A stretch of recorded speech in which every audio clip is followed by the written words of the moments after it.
Pasangan pengantin di Surakarta tidak akan menyangka jika para sahabatnya menunjukkan kebahagiaan mereka dengan cara yang unik. Aksi kocak terlihat ketika kedua mempelai melakukan prosesi lempar buket bunga. Biasanya, sejumlah jombloan dan jomblowati akan dengan senang hati menerima agar segera bisa mengekor kedua mempelai alias segera menemukan jodoh. Akan tetapi, para pemuda ini bersikap lain. Kedua mempelai melempar bunga akan tetapi tak ada satupun yang mau menerima.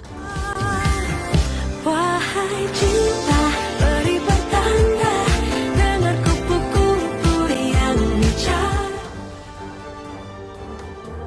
Uniknya bunga yang diterima dari lemparan mempelai pria tidak diterima, namun kumpulan pria itu malah menghindar lantaran mereka disebut-sebut belum siap menikah. Akhirnya salah seorang pria mengambil dan melemparkan lagi ke sahabat yang lain.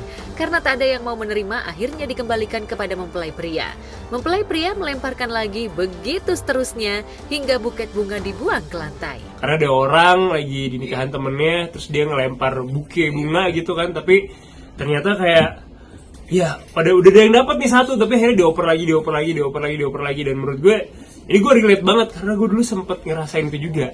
Gue pengen berebutan dapet bunganya untuk dapetin hadiahnya, tapi gue gak mau nikah cepet. Jadi kayak gue sangat relate sama yang satu ini.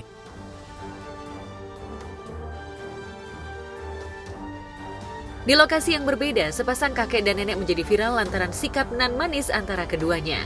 Dan ini menjadi gambaran sesungguhnya dari tujuan sebuah pernikahan. Jika menikah tujuannya adalah ibadah, kedua kakek dan nenek ini seolah membuktikannya. Keduanya begitu romantis, berjalan beriringan dan bergandengan tangan menuju masjid ketika hendak sembaran dan sikap kakek dan nenek ini. Warganet menyebut jika pasangan ini merupakan pasangan yang disebut romantis sesungguhnya. Sikap kakek dan nenek ini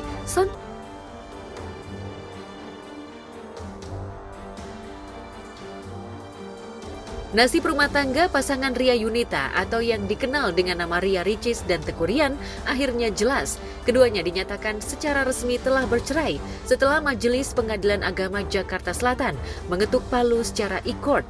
Menurut Hajah Taslimah selaku Humas Pengadilan Agama Jakarta Selatan, pihak pengadilan menyertakan sejumlah poin ketika memutuskan Ria Ricis dan Teuku Ryan bercerai. Salah satunya hak asuh anak mereka berada dalam pengasuhan Ria Ricis. Perkara tersebut kemarin telah diputus secara e-court ya.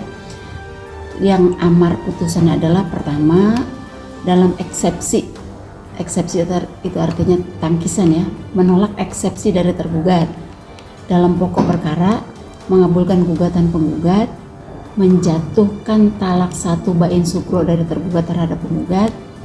Terus anak penggugat dengan tergugat berada dalam asuhan dan pemeliharaan penggugat dengan ketentuan bahwa penggugat tidak boleh menghalangi tergugat untuk menyalurkan kasih sayang terhadap anak tersebut serta menghukum tergugat untuk membayar biaya untuk anak tersebut sampai dewasa dan mandiri serta membayarkan biaya perkara. Itu sih putusannya.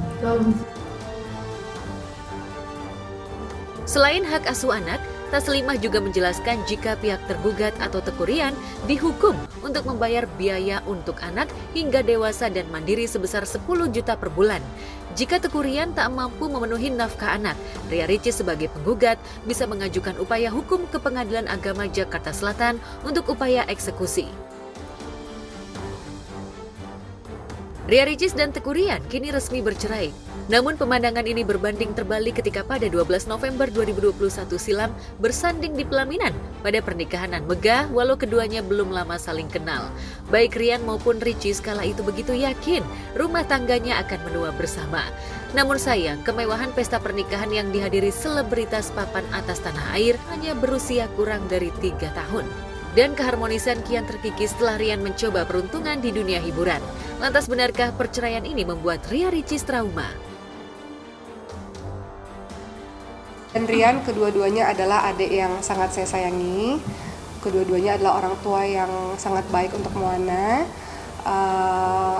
Nggak ada yang berubah antara saya dengan Ryan. Kami tetap saling menyayangi satu sama lain. Keluarga Ryan adalah keluarga saya. Dan udah kangen sebenarnya nih sama ayah kangen, sama nyanyi kangen gitu ya. Karena udah lama gak ketemu, nanti mudah-mudahan insya Allah bisa ketemu dalam waktu dekat insya Allah. Jadi sehat-sehat selalu bahwa kami menyayangi semua keluarga, insya Allah.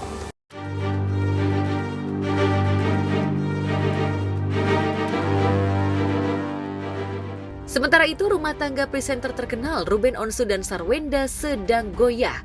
Bahtera cinta yang kini memasuki usia 10 tahun itu sedang bergejolak. Bahkan keduanya, Ruben dan Sarwenda, ramai diperbincangkan tengah berpisah rumah selama 2 bulan lalu. Aku nggak ada gugatan apapun. Jadi teman-teman media nggak usah sampai nungguin di rumah, itu satu. Dan yang kedua, jadi aku tuh serba salah, aku tuh sedih banget soalnya beneran. Bentar-bentar ntar dibilangnya nanti aku kenapa-napa sama anak aku. Terus nanti dibilangnya aku ngapain lagi. Ntar dibilangnya aku gugat lagi. Jadi semuanya aku serba salah. Jadi kalian tolong juga, karena aku juga seorang ibu ya. Jadi kasihan anak-anak aku tuh udah bisa baca. Jadi mereka udah bisa baca berita-berita yang ada gitu. Jadi aku juga kerja dari pagi sampai malam buat mereka. Aku berusaha selalu ada buat mereka. Jadi tapi kan anak-anak nggak bisa aku pantau terus 24 jam apa yang mereka lihat. Jadi tolong jangan dibuat tambah pusing lagi beritanya gitu. Jadi ya nggak ada apapun, gugatan dari aku nggak ada. Jadi kalau misalnya ada yang bilang ada, tolong tanya ke mereka. Menurut kuasa hukumnya, Sarwenda bingung dengan kemunculan isu telah melayangkan surat gugat cerai. Itu sebabnya Kris Samsiwu melakukan konfirmasi ke pihak pengadilan Jakarta Selatan. Dan tak ingin kegaduhan ini semakin melebar, Jumiamto selaku Humas Pengadilan Jakarta Selatan memberikan klarifikasi.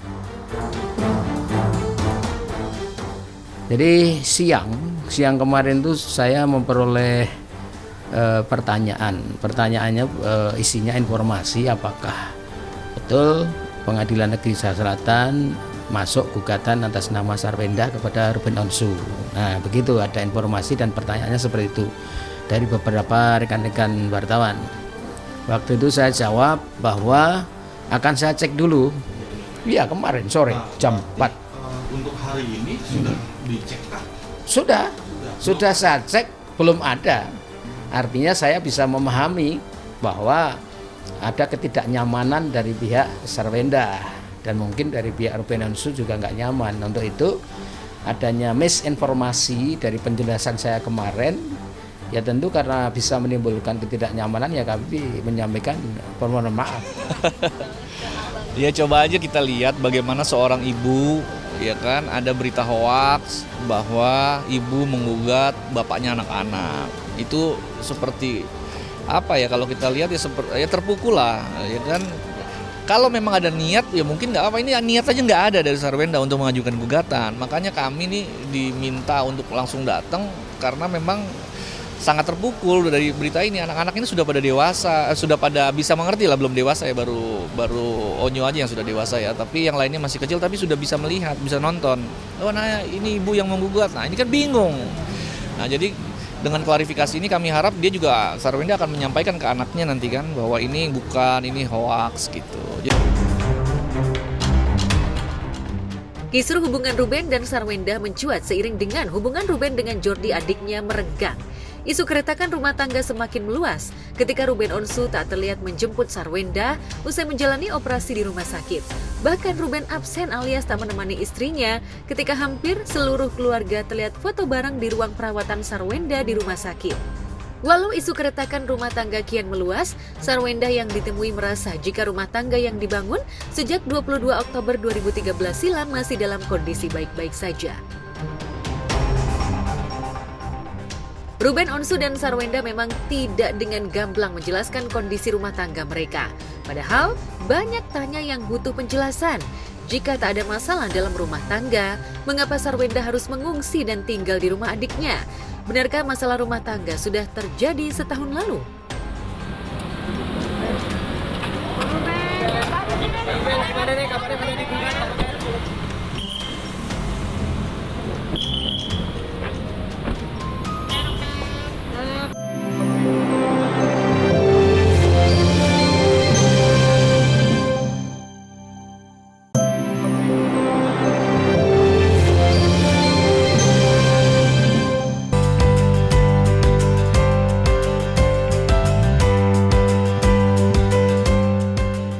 Pemirsa, kisah unik dan menarik yang diunggah di media sosial acap kali mencetak viral.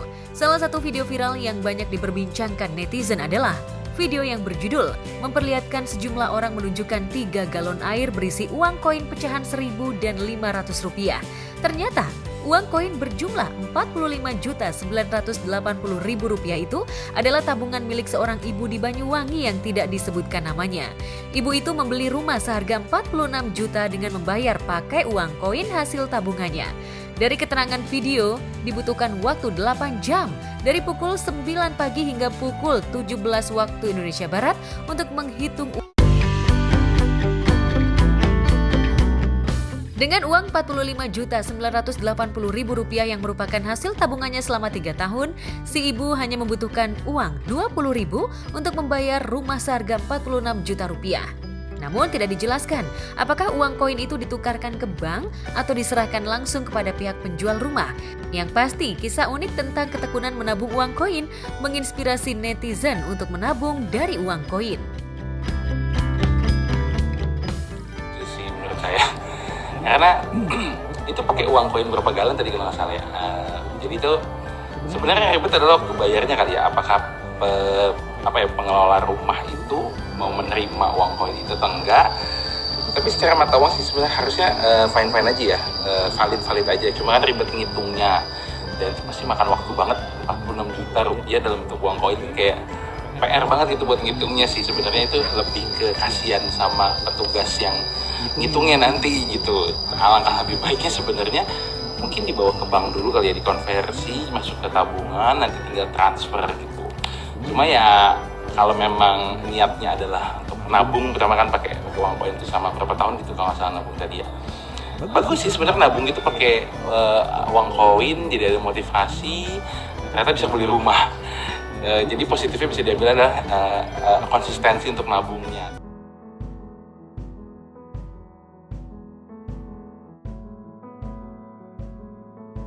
Tanggal 9 Mei mendatang genap 30 hari komika Babe Cabita meninggalkan dunia fana. Meski rasa kehilangan seolah tak pernah hilang, Zulfati Indraloka, istri almarhum berusaha move on demi masa depan anak-anaknya.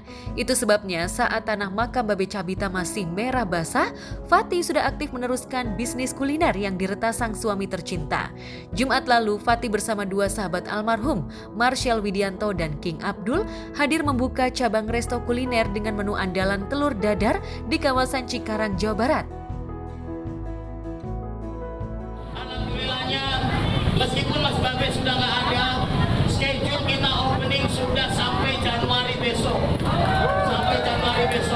Ini adalah legacy dari Mas Babe untuk keluarga.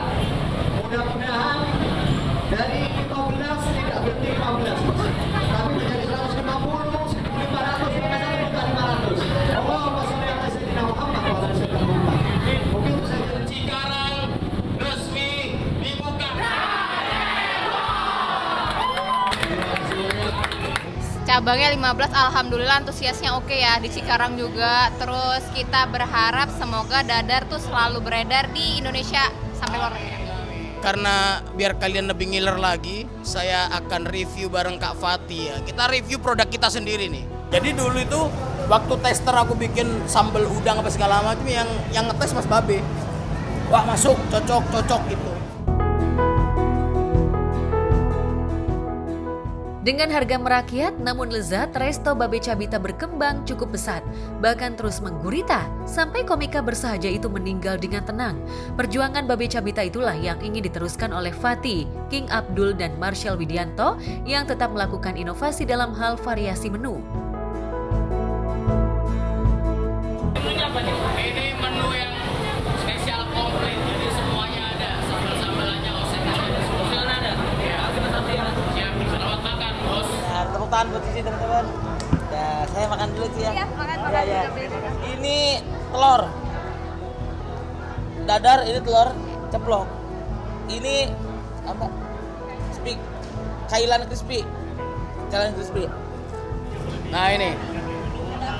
Jadi ini saya pakai Ceker. bukan ceker ini. Oseng. Oseng ini pakai sour plate. Ini daging sorplit sama jukut goreng ya. Ini kita nggak pakai kangkung. Jukut goreng, nasinya pakai nasi jeruk aromatik sama dadarnya ini bro. Oh ini cumi ya, cumi oseng cumi, terus pakai jukut sama ya ini dia yang paling spesialnya nih. Ini requestan Mas Babe nih. Dan daun jeruk, nasi daun jeruk favorit. Paling rekomendasi kalau dari saya, yang paling rekomendasi itu juga menjadi salah satu menu yang paling disukai sama Mbak Nagita Slavina itu adalah nasi ayam suwir.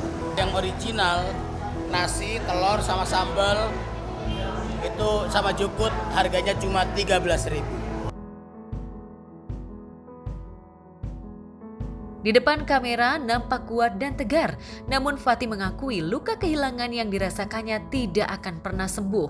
Sambil menahan isak tangis, Fatty mengungkapkan rasa yang bergejolak di hatinya. Kalau dibilang kuat, nggak adalah yang kuat ya. Kalau dibilang udah sembuh lukanya, tidak ada. Kayaknya luka kayak gini tuh susah lah sembuhnya. Tapi harus hidup harus berjalan dan aku yakin abang di sana pasti tidak ingin aku berlarut-larut. Abang di sana pasti tidak ingin aku terlalu meratapi. Cuman pasti ada anak-anak yang memang masih butuh aku kayak ada anak-anak yang mereka nggak tahu kan, mereka nggak perlu tahu hancurnya aku kayak mana. Yang penting mereka tahu mereka punya ibu yang senyum sama mereka. Dalam waktu dekat, Fatty juga ingin menunaikan amanat almarhum dengan melelang Vespa milik Babe Cabita yang hasilnya nanti akan disumbangkan untuk pembangunan masjid. Kalau pesan waktu sebelum sakit parah sih sebenarnya cuman hanya bilang kayaknya dijual aja buat jadi tabungan gitu karena aku pun tidak bisa pakai mobil off-road itu kan aku tidak bisa pakai. Jadi sifat yang hobi-hobinya almarhum itu ya udah kayaknya kamu jual aja buat jadi tabungan. Hanya seperti itu. Cuman aku berpikiran kemarin itu Vespa ini ya aku jual aja, aku lelang, siapa tahu harganya lebih tinggi. Ya untuk abang mungkin itu kado.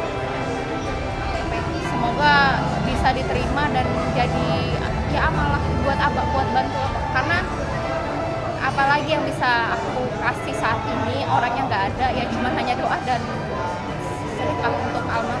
Ya Vespa sendiri itu alhamdulillah tuh di bid terakhir 160 ya, itu 160 juta alhamdulillah. Dan nanti kita tunggu sampai tanggal 5 Mei Vespa sendiri dan itu hasil lelangnya semuanya akan kita bagi dua untuk ke pondok pesantren dan ke masjid. Harapannya semoga itu akan jadi pemberat amal atau amal jariah yang akan terus mengalir selama gedung itu orang beribadah, belajar itu untuk almarhum. Itu mungkin kado terakhir aku.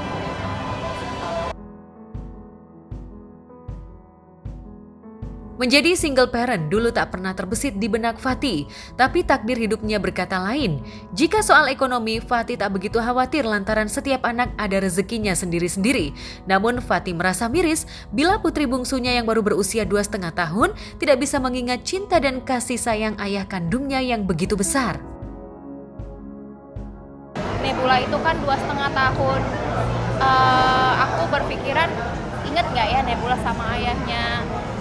Memori Nebula tuh gimana ya nanti sama ayahnya, itu sih yang buat aku kita cewek ya, aku dari TK sampai aku kerja sampai aku lembur aku selalu dianterin sama ayah, almarhum ayahku kan.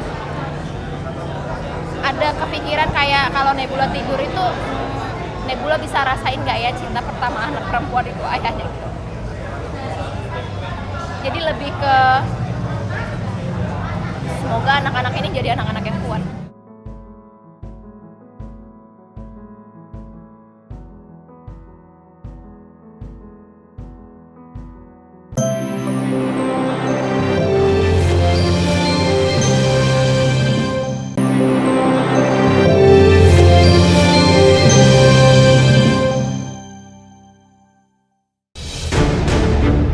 Pemirsa, heboh soal bea cukai menarik pajak di atas harga barang mewah. Belum lama ini tengah ramai di media sosial, pasangan suami istri yang diduga baru saja sampai ke tanah air pasca liburan. Dari video yang beredar, pasangan suami istri tersebut sempat berargumen dengan petugas bea cukai bandara terkait sebuah barang yakni tas branded yang diduga baru dibeli suami istri tersebut sepulang liburan dari luar negeri.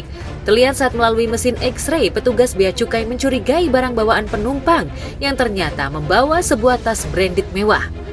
Petugas sempat menjelaskan bahwa mereka harus membayar pajak atas barang bawaan penumpang tersebut, sebab harga dari tas tersebut sudah melebihi batas pembebasan bea masuk.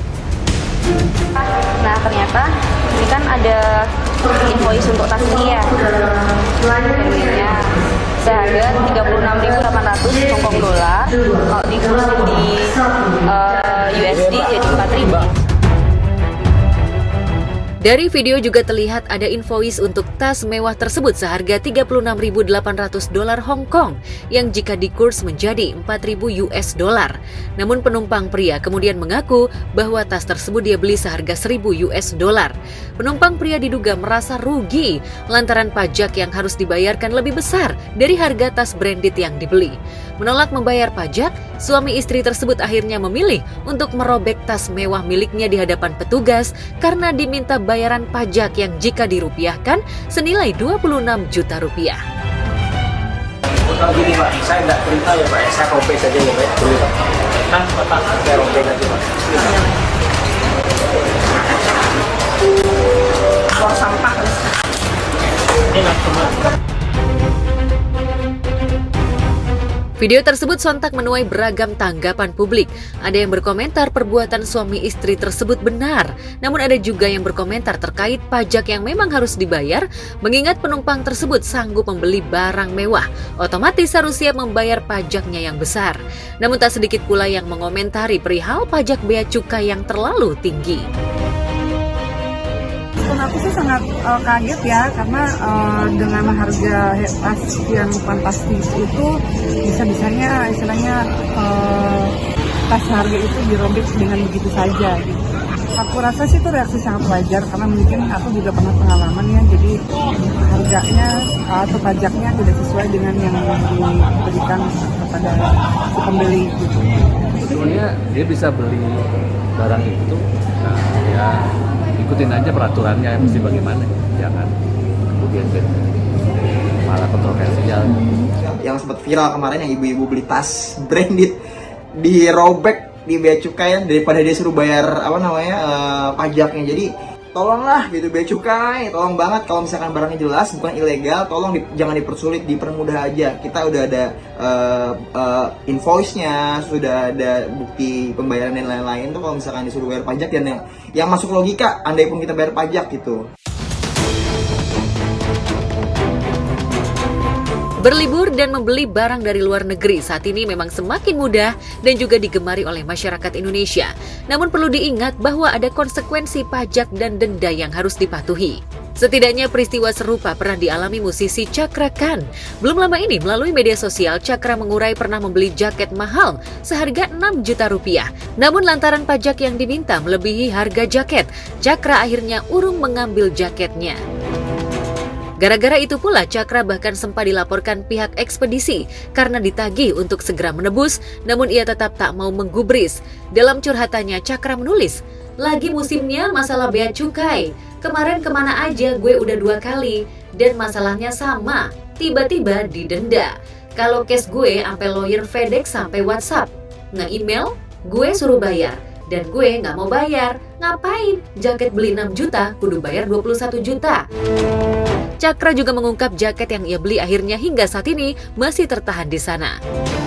Beritanya rame banget di Twitter dan dialami sama artis ternyata udah lama, yaitu Cakra Khan. 2 kali dia beli barang dari luar negeri, ternyata disuruh bayar pajaknya mahal banget. Lebih mahal bayar pajaknya dibanding harga barangnya. Gua belum pernah ke luar negeri, tapi gue nih ada bayangan sekarang, gue orangnya gampang banget pengen belanja gitu. Gue mikir kalau misalnya gue beli barang banyak dari luar negeri dan ternyata sampai Indonesia disuruh bayar lebih mahal gitu, wah kacau sih. Lagi rame ya soal bea cukai gitu, para artis juga sekarang pada ngeluh beli barang yang nggak seberapa harganya tapi biaya pajaknya itu lebih mahal dari barang yang dibeli. Itu kalau menurut saya sih harus dikaji ulang lagi ya, maksudnya gimana nih, kenapa bisa kayak gitu. Dari kementerian juga maksudnya harus dilihat lagi kenapa bisa kayak gitu, harga yang kita beli lebih murah tapi pajaknya lebih mahal. Itu harus ditinjau ulang lagi sih supaya nggak ada pungli dan lain sebagainya, seperti itu sih. Namanya kita beli barang pasti pengen cari yang murah-murah tapi kualitas bagus gitu lah. Kalau misalkan pajaknya lebih tinggi daripada barang yang kita beli ya pasti sangat-sangat disayangkan gitu. Jadi mungkin itu salah satu reaksi yang dilakukan oleh Cakrakan. Di tengah isu pajak yang memanas, sebelumnya juga pihak Bea Cukai Bandara sempat menahan barang donasi dari Korea untuk sebuah sekolah SLB. Diketahui sekolah SLB tersebut mendapat bantuan alat belajar untuk tunanetra dari Korea, namun dimintai biaya ratusan juta oleh Bea Cukai Suta. Beritanya ini gak cuma Cakrakan nih, beberapa kali gue sempat dengar ada dari yang soal SLB barang-barangnya gitu buat sekolahan itu juga disuruh bayar mahal gitu, padahal ini buat bantuan sekolah gitu. Intinya tolonglah dipermudah. Mungkin dari gue itu aja kali, karena gue juga nanti kan pengen beli barang dari luar negeri gitu, ntar bingung kalau suruh bayar mahal. Di kehidupan apapun pasti ada oknum. Bagaimana kemudian orang-orang yang terkait di situ aja bisa menyelesaikan secara baik-baik misalnya atau apa, jangan terjadi lagi, jangan jadi sering kejadian seperti itu. Tetap aja peraturannya tetap ditegakkan, jangan sampai ada oknum. Terus mungkin kalau ada hal-hal yang memang harus ditindak ya ditindak. Itu aja sih, kita kan masyarakat juga ya, bisa berharap dengan peraturan. Unggahan tersebut sempat viral di media sosial. Diketahui donasi Korea tersebut sudah berada di gudang, bahkan kena denda perharinya dari tahun 2022. Netizen pun bersuara hingga berita tersebut menjadi viral. Dan akhirnya belum lama ini, Bea Cukai menyerahkan bantuan alat belajar SLB yang viral ditagih ratusan juta. Video saat penyerahan barang tersebut juga ramai dikomentari publik lantaran senyum para pejabatnya.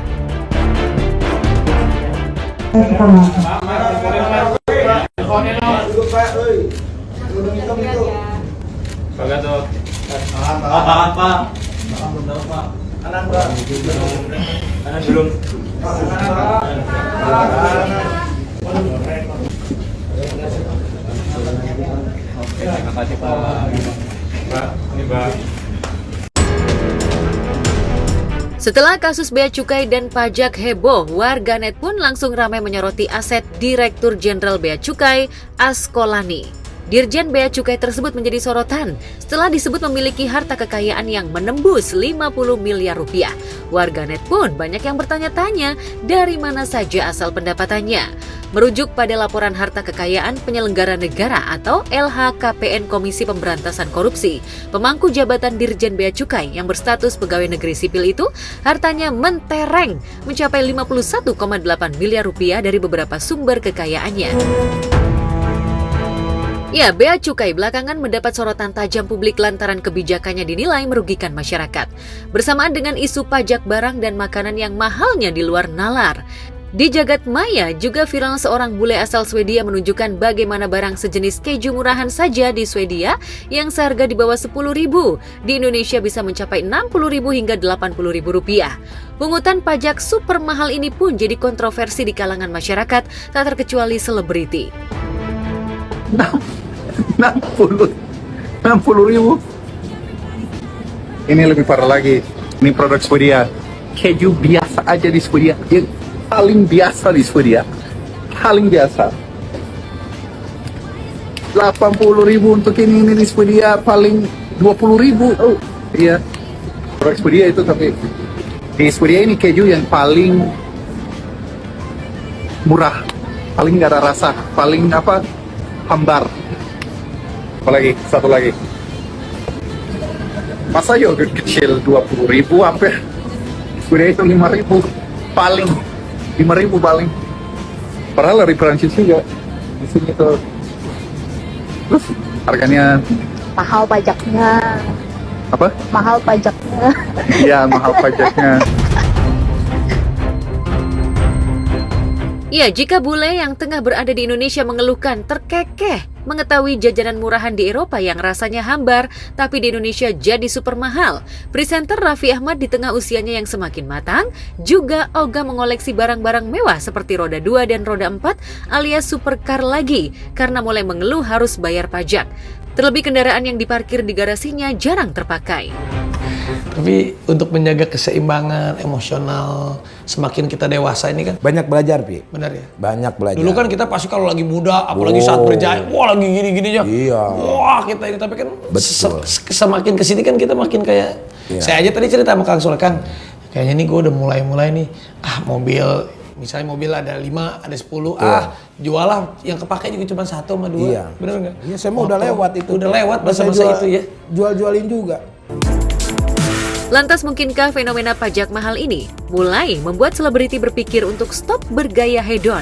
Pakai cuman 2 kali, foto doang, cuman buat ngeliatin ke orang kalau kita punya. Iya kan? Saya jual semua, Pi. Itu dijual semua? Iya, jual semua. Itu karena emang bener-bener udah, ya buat apa, Pi? tapi Buat apa? bener sih Kang. Bener.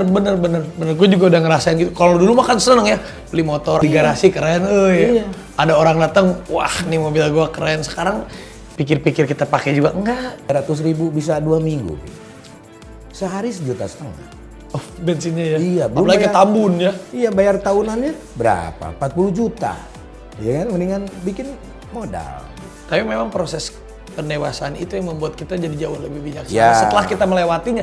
Tapi kan ada fase, kalau kita nggak melewati fase itu, mungkin kita nggak punya pemikiran seperti itu. Pasti kita akan happy terus, senang-senang terus.